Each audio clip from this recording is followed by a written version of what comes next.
بسم اللہ الرحمن الرحیم۔ کچھ بھائیوں کے چند سوالات تھے، ان کا جواب ملاحظہ فرمائیے۔ ایک بھائی نے سوال کیا کہ میں بے روزگار ہوں اور اس بے روزگاری سے کیسے چھٹکارا حاصل کیا جائے۔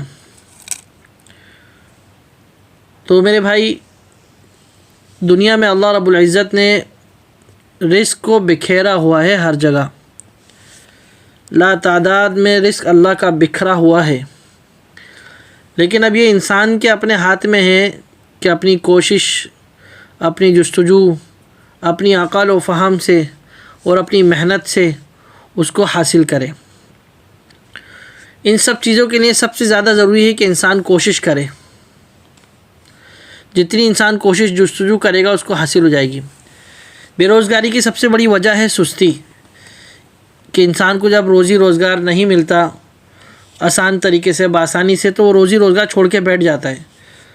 آج کل کے انسان جفاکش نہیں ہے، محنت پسند نہیں ہے، بلکہ وہ چاہتے ہیں کہ آسانی سے بس روزی روزگار مل جائے، اگر نہیں ملا تو ہاتھ پہ ہاتھ دھر کے گھر میں بیٹھ جائیں گے۔ حالانکہ یہ بالکل غلط بات ہے۔ اگر کوئی بھی بے روزگار ہے تو اس کو چاہیے کہ محنت اور جستجو کرے، اور سب سے پہلے اللہ سے مدد مانگے۔ قرآن کریم میں اللہ پاک فرماتے ہیں، یا ایھا الذین آمنوا استعینوا بالصبر والصلاۃ، کہ اے ایمان والو صبر کے ذریعے اور نماز کے ذریعے اللہ سے مدد طلب کرو۔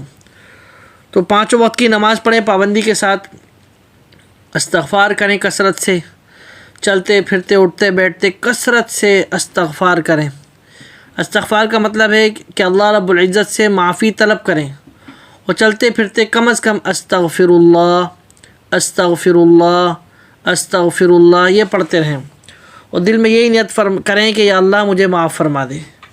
انشاءاللہ اس کی برکت سے اللہ پاک روزی روزگار کھول دیں گے۔ اور دوسری بات، محنت کے ساتھ، کہ کوئی بھی کام ملے، جس طریقے کا بھی کام ملے، حلال کام ہو اور یعنی معتبر کا کام ہو، اس کو کرنے کی کوشش کرے۔ ہر شخص یہ سوچتا ہے کہ بھئی میری تو یہ فیلڈ ہے، بس اس کے علاوہ مجھے کچھ نہیں کرنا، بلکہ نہیں، اگر کوئی بھی مناسب کام ملے، اگرچہ اس میں تھوڑی سی محنت ہی کیوں نہ ہو، لیکن اس کو کرنے کی کوشش کرے۔ اس سے بہتر ہے کہ بے روزگار بیٹھے۔ حدیث شریف میں آپ صلی اللہ علیہ وسلم نے فرمایا کہ الید العلیٰ خیر من الید السفلیٰ، کہ اوپر والا ہاتھ نیچے والے ہاتھ سے بہتر ہے۔ ایک ہاتھ دینے والا ہے اور ایک ہاتھ لینے والا، ایک ہاتھ دینے والا اور ایک ہاتھ لینے والا۔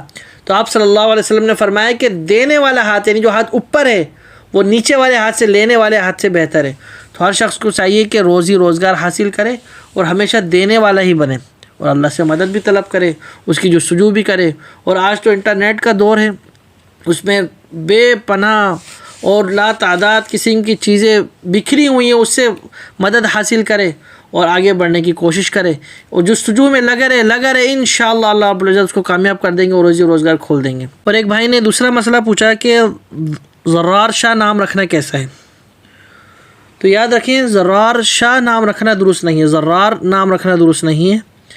ہاں، جن صحابی کا نام تھا وہ زرار تھا، زرار، تو ضرار نام رکھنا ضاد کے ساتھ، ضرار رکھنا درست ہے، یہ رکھ سکتے ہیں، جیسے کتاب کی طرح، جیسے بولنے میں کتاب آتا ہے، اسی طرح ضرار یہ نام رکھنا درست ہے۔ لیکن ضرار یہ نام رکھنا درست نہیں ہے، اس کے معنی پھر ہوں گے کہ نقصان پہنچانے والا۔ لیکن ضرار یہ ایک صحابی کا نام تھا، یہ نام رکھنا درست ہے۔ اگر اس نام کو رکھا جائے تو اس کو پکارنے کے لیے ضرار کہہ کے پکارا جائے۔ اور اسی طریقے سے ایک بھائی نے تیسرا سوال کیا، انہوں نے ایک حدیث بھیجی تھی اور پوچھا یہ تھا کہ آیا یہ حدیث درست ہے یا نہیں۔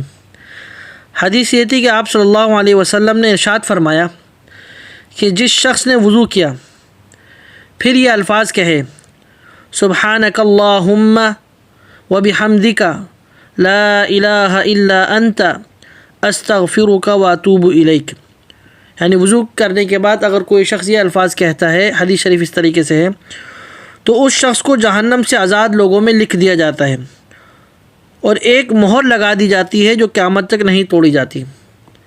آیا انہوں نے پوچھا تھا یہ حدیث درست ہے یا نہیں، تو یہ حدیث درست ہے، یہ حدیث ثابت ہے۔ اس طریقے سے دعا یہی ہے، ہر شخص کو کوشش کرنا چاہیے کہ وضو کے بعد دعا پڑھیں۔ وضو کے بعد تو ایک تو دعا یہ پڑھنی ہے، کلمہ پڑھنا ہے، اشہد ان لا الہ الا اللہ و اشہد ان محمدًا عبدہ و رسولہ، آسمان کی طرف دیکھ کر۔ اسی کے ساتھ ساتھ یہ دعا بھی پڑھنا چاہیے، سبحانک اللہم و بحمدک لا الہ الا انت استغفرک و اتوب الیک۔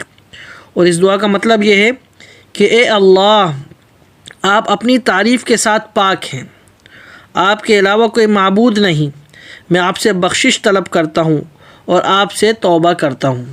یہ اس دعا کا مطلب ہے۔ اور اس دعا کا پڑھنے کا فائدہ کیا ہے کہ جہنم سے آزادی کی مہر نصیب ہو جاتی ہے۔ اللہ پاک ہم سب کو جہنم سے خلاصی نصیب فرمائے اور جنت میں جانے والا بنائے، ایسے کام کرنے والا بنائے کہ اللہ پاک ہم سے راضی ہو کر اور ہم سب کو جنت میں جانے کا فیصلہ فرما دیں۔ وآخر دعوانا الحمد للہ رب العالمین۔